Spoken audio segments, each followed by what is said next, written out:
Sir, builder flats and society flats में से कौन सा फ़ायदेमंद सौदा है?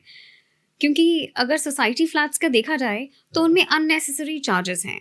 फैसिलिटीज़ बेशक बहुत हैं with in the society, but वो पूरी तरह यूटिलाइज हो नहीं पाती हैं, बट वो एक तरह से बर्डन बन जाती हैं। तो बिल्डर फ्लैट फ़ायदेमंद है या सोसाइटी फ्लैट? देखिए, बहुत ही अच्छा सवाल है। मेरी नज़र में दोनों के अपने अपने फ़ायदे, अपने अपने नुकसान हैं। देखिए, बिल्डर फ्लोर और बेसिक डिफरेंस क्या है, बिल्डर फ्लोर और सोसाइटी फ्लैट्स जो आपने बोली, सबसे बेसिक डिफरेंस है इनकी प्राइसिंग बहुत डिफरेंट है। तो देखिए, जो बंदा का प्राइस कम है वो चाह के भी पहले तो सोसाइटी फ्लैट्स में नहीं जाएगा। बिल्डर फ्लोर जो बनता है वो बनता है जो अथॉरिटी की ज़मीन से बाहर की ज़मीन है, फ्री होल्ड बोलते हैं जिसको। और सोसाइटी फ्लैट जो बनते हैं अथॉरिटी की ज़मीन पे। तो अथॉरिटी की ज़मीन पे जो बनता है, एक तो प्रोजेक्ट्स वो ग्रेड उसके अपग्रेड हो जाते हैं, उसके अंदर एमिनिटीज ज़्यादा आ जाती हैं। तो दो तरह के हमारे मार्केट में बायर हैं और ये हमेशा चलेगा। मैं आऊँगा फ़ायदेमंद कौन है। पहला, जिनके पास बजट कम है। मान लीजिए आपके पास बजट है 50 लाख रुपए का, तो आज आप नोएडा में बिल्डर फ्लोर ही लेंगी, आप सोसाइटी में इंटर नहीं कर पाएंगे क्योंकि सोसाइटी मार्केट की कॉस्टिंग बढ़ चुकी है। ठीक है, तो हमें देखना पड़ेगा पहला हमारा गोल क्या है, हमारा बजट क्या है, उसके अकॉर्डिंगली डिसाइड करेंगे।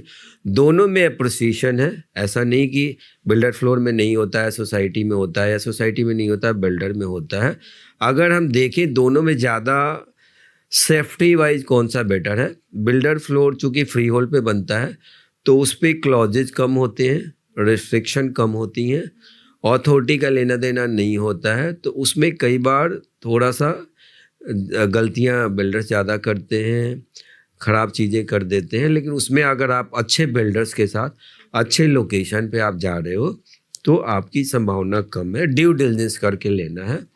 सोसाइटी फ्लैट्स क्या है, सोसाइटी का मतलब आज के डेट में जो कल्चर चेंज हो रहा है, जो लोग पैसे कमा रहे हैं वो अपने बच्चों को ना अच्छा इन्वायरमेंट देना चाहते हैं, लग्जरी चाहिए आज के डेट में।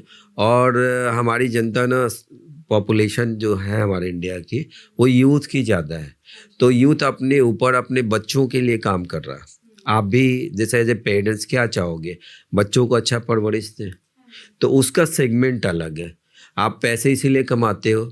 तो हमारे देश में सोसाइटी जो हाई राइज फ्लैट्स है उसका ट्रेंड इसीलिए बढ़ा, उसके अंदर आपको safety, security, amenities, high class आपको क्लब हाउस, जिम, पुल, लाइब्रेरी सब मिल जाती हैं। इस तरह की एमिनिटीज आपको नॉर्मली या उस कैटेगरी की एमिनिटीज आपको बिल्डर फ्लोर में या लो राइज में नहीं मिलेंगी।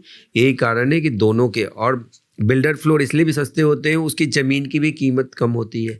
वहीं अगर हाई राइज कोई अपार्टमेंट बना रहा है बिल्डर, तो ज़मीन का ज़्यादा पैसा देता है तो कॉस्टिंग ऑटोमेटिकली बढ़ जाती है।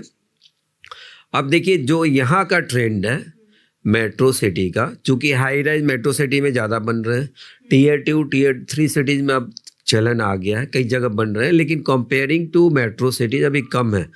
तो यहाँ पे हाई राइज का क्या है, अगर आप देखेंगी तो जो हम नोएडा मार्केट में काम कर रहे हैं, नोएडा मार्केट में फ्री होल्ड का भी रेट बढ़ रहा है, बिल्डर फ्लोर का भी, और हाई राइज का भी बढ़ रहा है। ऐसा नहीं है कि नहीं बढ़ रहा। जो 25 लाख का लो राइज का था वो आज 45-50 लाख का बिक रहा है। जो 30-40 लाख का हाई राइज का था वो आज 1 करोड़ 1.25 करोड़ में जा रहा है। दोनों के बढ़े हैं। हाँ, अगर आप सेफ्टी पॉइंट ऑफ व्यू से देखोगे, एमिनिटीज पॉइंट ऑफ व्यू से देखोगे, एक लग्जरी आपको वो चाहिए, सोसाइटी चाहिए या अच्छे लोगों की जेंट्री चाहिए, तो आपको हाई राइज में जाना पड़ेगा। अगर आप बच्चों को चाहते हो एक लाइफस्टाइल देना, तो आपको हाई राइज में जाना पड़ेगा। अगर आप चाहते हो कि नहीं, मेरा लाइफस्टाइल मुझे नहीं चाहिए, हाँ, जैसे आपने बात करी कि लोग एमिनिटीज़ इस्तेमाल नहीं कर पाते, भले इस्तेमाल नहीं कर पाते लेकिन उनके जेहन में रहता है, माइंड में रहता है कि मेरा कोई बाहर से मिलने वाला आएगा, देखेगा तो मेरा कद ऊंचा होगा, मेरा प्रेस्टीज बढ़ेगा, मेरा सम्मान बढ़ेगा। तो उस व्यू से भी लोग अच्छी अच्छी लग्जरी सोसाइटी में जा रहे हैं, इसीलिए पैसे देने को तैयार हैं। क्यों आज कैमेलिया 100 करोड़ का बिक रहा है? क्या 100 करोड़ उसकी एक्चुअल में वैल्यू है? नहीं है। वो लाइफस्टाइल देना चाहते हैं। वहाँ जो सीईओ सीएफओज रह रहे हैं, वहाँ जो फाउंडर्स डायरेक्टर रह रहे हैं, उनके साथ वो अपने बच्चों को खुद को रखना चाहते हैं ताकि उनकी भी लाइफ अपग्रेड हो, नेक्स्ट लेवल पे जाए, और उसी के लिए वो इन्वेस्टमेंट कर रहे हैं। तो फ़ायदेमंद दोनों है। देखिए, आपको ये देखना है कि आपका बजट क्या अलाउ करता है, आपका माइंडसेट कैसा है। ठीक है, बिल्डर फ्लोर पे अलग माइंडसेट मिलेगा, हाई राइज में अलग माइंडसेट मिलेगा। आपको देखना है आप अपने बच्चों को कैसे माइंडसेट के साथ, आप खुद को किस माइंडसेट के साथ इजी करना चाहते हो, आप किस लेवल पे जाना चाहते हो, उसी के लिए आपको पैसा खर्च करना है। दोनों इन्वेस्टमेंट अच्छी हैं अगर आपने ड्यू डिलिजेंस करके सही प्रॉपर्टी में पैसा लगाया। हाँ, नॉर्मली जो जिस रफ्तार से, जिस स्पीड से हाई राइज में आज के डेट में प्राइसिंग बढ़ रहा है, थोड़ी स्पीड कम होती है, बढ़ने की रफ्तार कम होती है लो राइज में, मतलब फ्लोर्स में, लेकिन वो भी बढ़ रहे हैं समय के साथ। रियल एस्टेट में दोनों इन्वेस्टमेंट अच्छे हैं।